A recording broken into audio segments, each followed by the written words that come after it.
I was at a local restaurant with a group of friends a few weeks ago. I went to the bar to buy another beer. The barmaid started to pull the beer halfway through pouring. The keg rang out. I said it's okay.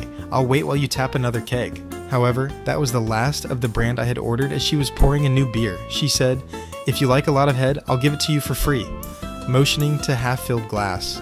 The horrified look on her face as she realized what she had said, priceless.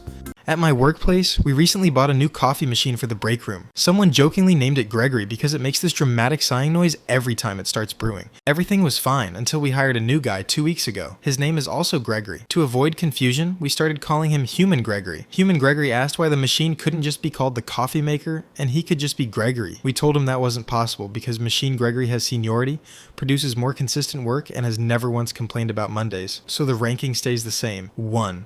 Gregory, the machine. 2. Human Gregory, he didn't find it as funny as we did. I'm gonna start answering my friends the way those overconfident life coach guys talk. How do they even talk? Well, there's a lot of ways they talk and a lot of mindsets that need to be unlocked. And one of my close friends, a really powerful friend, he asked me, he says, and he's a high vibration guy, he says, "Are we going to talk about what happened yesterday?" And you see this guy is searching for answers, real answers. And I tell him, we've got a lot of breakthroughs to achieve, a lot of transformational, deeply aligned breakthroughs to achieve. When I was a kid, my mom told me that if I didn't clean my room, she'd take away my PlayStation. So I started stuffing everything under my bed, clothes, wrappers, school papers, once even a sandwich I didn't feel like finishing. This went on for weeks until I heard my mom scream from my room. The cat had crawled under the bed and gotten stuck in what she later called a biological hazard zone. I lost my PlayStation for 2 months. The cat still refuses to enter my room. I taught my dog to fetch things I point at. Unfortunately, he learned this way too well. During a walk, I pointed at a cute girl's hat because I liked the color. My dog sprinted full speed at her, stole the hat off her head, and proudly brought it to me like he had just won the Olympics. I had to jog over and explain that no, I did not send him to rob her. We're going on a date next week though, so thanks, I guess. How teachers feel writing 3 question marks on your test instead of actually telling you what you did wrong?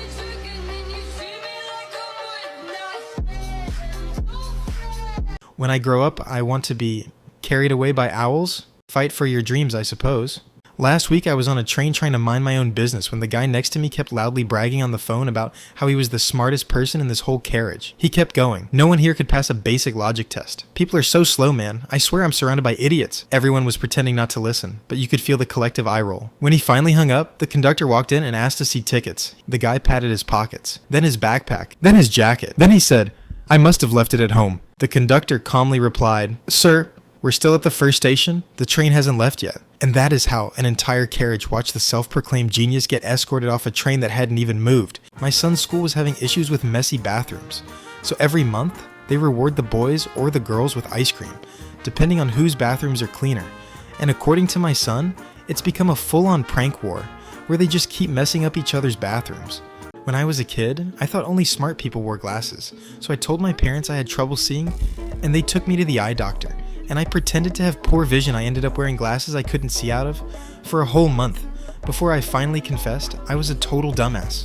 Last night my smoke alarm kept beeping like the battery was dying. So I got up, climbed on a chair and opened the cover to replace it, and inside was not a battery. It was a very alive, very offended bat. I screamed and fell off the chair. The bat screamed too, which I didn't even know they did. And then my downstairs neighbor started yelling that I should stop rearranging furniture at night. I'm fine. The bat left, but the alarm is beeping again. And now I'm too scared to check what's inside this time. I was on a Zoom call for a job interview when the recruiter asked, "Can you stay calm under pressure?"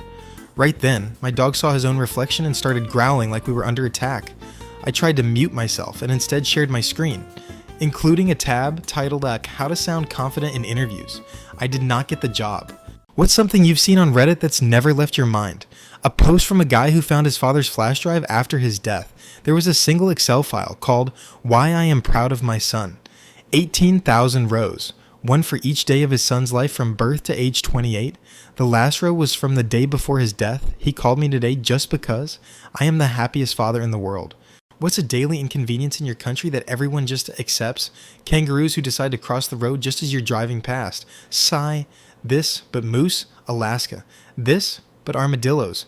They're small, but the little shits are basically cannonballs. This, but people, India. Are we forgetting the stray dogs and cows? They seem bearable, to be honest. Shout out to the little girl at my store today who had a shirt that said skeleton mouse, and she was carrying around a plushie of a rat had hair clips in her hair that had rats on them, and a necklace with a rodent skull on it. As I was checking her mother out at the register, she pulled out a handful of rubber rats from her pocket and put them on my counter, to which her mother sighed and said, "No, sweetie, he doesn't need rats." To which I just looked at her like this.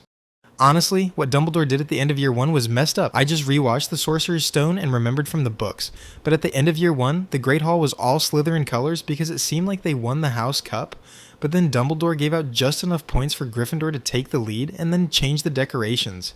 He could have done that before they all got there, but intentionally waited until the ceremony to wreck Slytherin House. Definitely showed favoritism. When someone gets an organ removed, does the empty space get filled in? A surgeon once told me, "Your torso is like a big bowl of spaghetti. You take out a noodle from the bottom and the rest will just move around to fill the space." Not only is it spaghetti, it's the ultimate form of self-sorting spaghetti. Do you know how surgeons reinstall intestines after surgery? They shove them in there like stuffing spaghetti into a balloon. Same for animals. I was appalled at the vet's technique when I was assisting on an operation before I learned that it's normal.